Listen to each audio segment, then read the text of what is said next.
Welcome back, guys. Welcome to RoadtoGM, my series where I analyze my over-the-board classical games from tournaments on my way to achieving the highest title in chess. Of course, Grandmaster. So today I was facing a lower-rated opponent, Anna Kaya. Her rating is mid 1400, and I was determined I'm gonna win this game. So I have played her once before, and I knew she plays 1e4 all the time. So she played 1e4. I played 1c6, the Caro-Kann of course, and here she played knight to f3. I played of course d5. This is the main idea of the Caro-Kann. She took my pawn, entering the exchange variation of the Caro-Kann. I took back the pawn, she played d5, very normal stuff. This has been played more than 1,000 times at the highest level. So here I played knight to c6, she played bishop b5. This was the first non-theoretical move, and this move computer really doesn't like.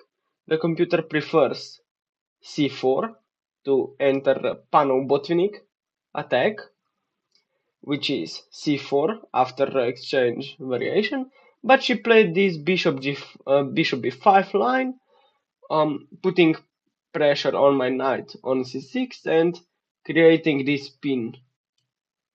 So here I spent like 3 minutes of thinking, but I know this position as well, so I played bishop g4, which is good move. It's not the best. Queen a5 computer really likes, but it doesn't win a bishop, although you might thought that it does. But after queen a5 check, let me just show you this. Queen a5, attacking the king, attacking the bishop, but white has this move, knight to c3. And the game would just continue, knight f6, castles, I don't know, bishop f5, and the position is okay. But I decided to play bishop g4. My opponent castles. The computer still wants to play c4, entering the Panov-Botvinnik attacks. But here I played e6, best move, trying to develop my kingside pieces. She played h3. I retreated my bishop to h5.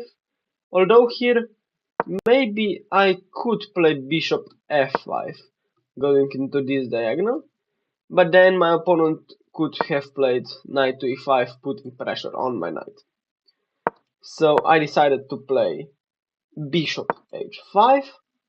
Here she played knight bd2, completely logical move. Computer still wants to play c4, but anyway, I played knight f6, which is completely logical move. I will develop my knight to f6 anyway, although computer wants me to play bishop d6 instead. Here she played queen e1, which is very strange move.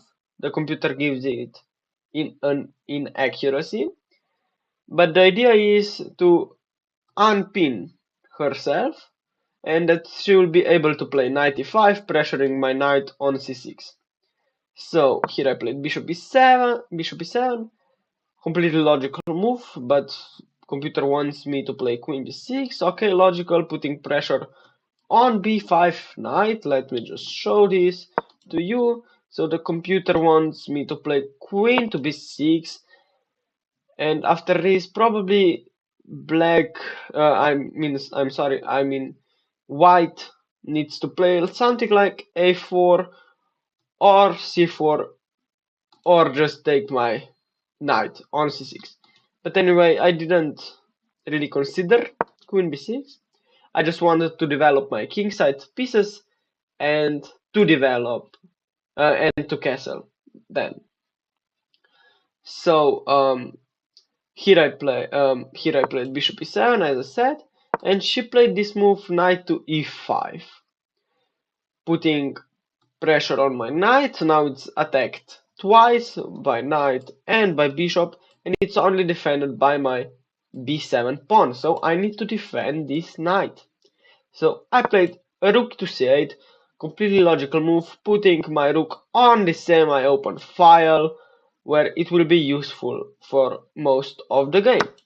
Here she took my knight on c6, I took back with the b pawn of course, and here she played tempting move, but it's definitely not the best. She played bishop a6, bishop d3 was completely better, because this bishop in the exchange variations usually wants to go to this diagonal right here. But so she attacked my rook on c8, and I moved it back to b8 to semi-open b file. Well, it will pressure down the b file to the b2 pawn. So here she developed. She moved her knight to b3, trying to develop her bishop to this square g5. So here I castled, of course. Getting your king to safety is a good idea. And here she played bad move. She blundered the pawn. She played knight to c5. If you want, you can pause the video, try to find out why this is a mistake, a blunder if you want. So try to guess it, which move is the best here. So I played queen b6, definitely the best move. Now I'm threatening, I don't know, if she plays something random move like a3, I will take this knight, she will take back, and I will take the free bishop, emerge a piece up, winning position. So I played queen b6, she moved her bishop back to d3, to the most active diagonal, and of course I took the pawn, the knight and then the pawn on c5, and here she was really stressed because she knew that she has less material, she was a pawn down, and I was completely developed and my rooks are connected, but she has to develop this bishop and this queen. So she played bishop e3, which is kind of strange move because it doesn't accomplish anything. I can just play move d4, which is the only good move in the position, and her b2 pawn is still hanging. And the computer really wants her to play bishop to f4, just sacking another pawn. Like bishop f4 is what computer wants, it's the best move. But now you can just take this free pawn. And for humans it's really hard when you are a pawn down to just sacrifice another pawn for the development of your bishop.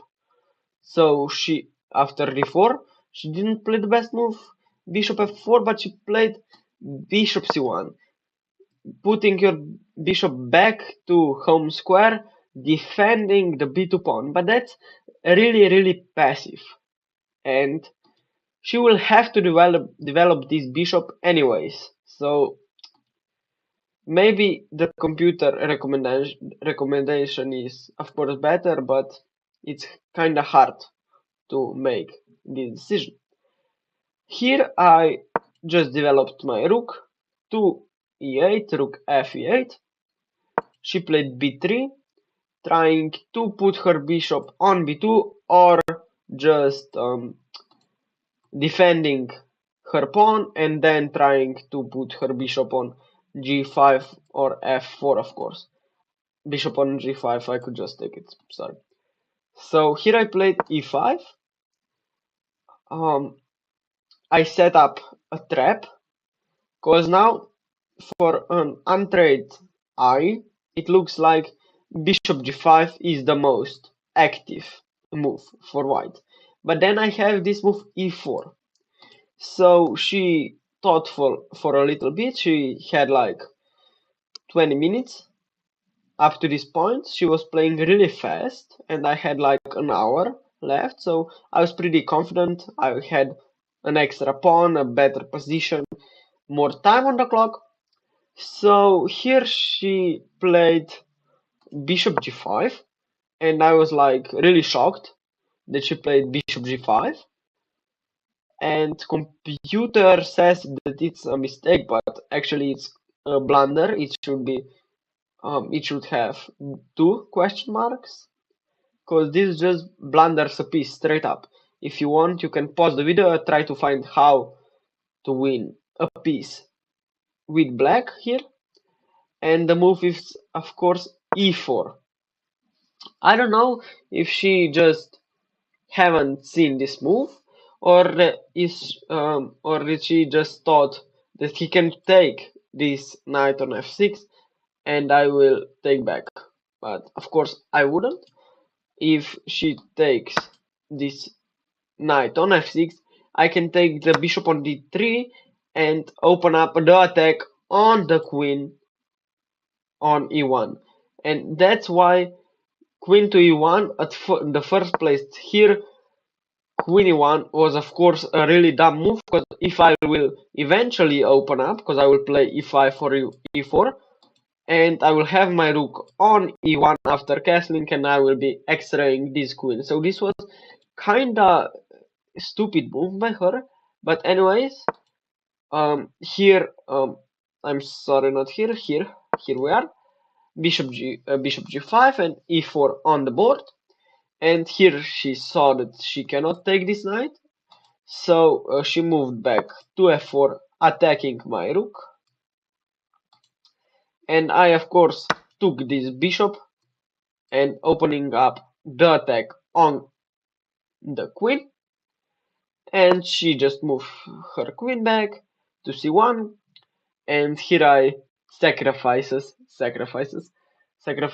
an exchange. I played queen to c2. She took back, I took back, and now this rook on b8 is hanging. So she took it, I took it back, and now I have two pieces, bishop and a knight, against the rook and these two connected passed pawns, which are ultimately, I'm sorry, gonna win this game for me. So here she played rook a c1. I defended my pawn on c2 with the move d3. She played f3 with only 2 seconds on her clock. I played bishop g6, and she resigned in this position, cause I don't know, I can play next move, I can play pawn d5, and this bishop is defending this pawn, and I will ultimately win the game because of these two connected passed pawns. So this was pretty good game. I played at accuracy, I believe, 92%. I made few inaccuracies, like in the opening, like this knight f6. Maybe it was better to develop my bishop to d6 in this position, or to play queen to b6. I will look at this piece placement in some, I will invest some time in this version, in this line of the Caro-Kann exchange variation, so that I will know how pieces should be placed on what squares. And this was like the second game from Ljubljanska Liga, so now I have, I believe, 1.5. See you in another video.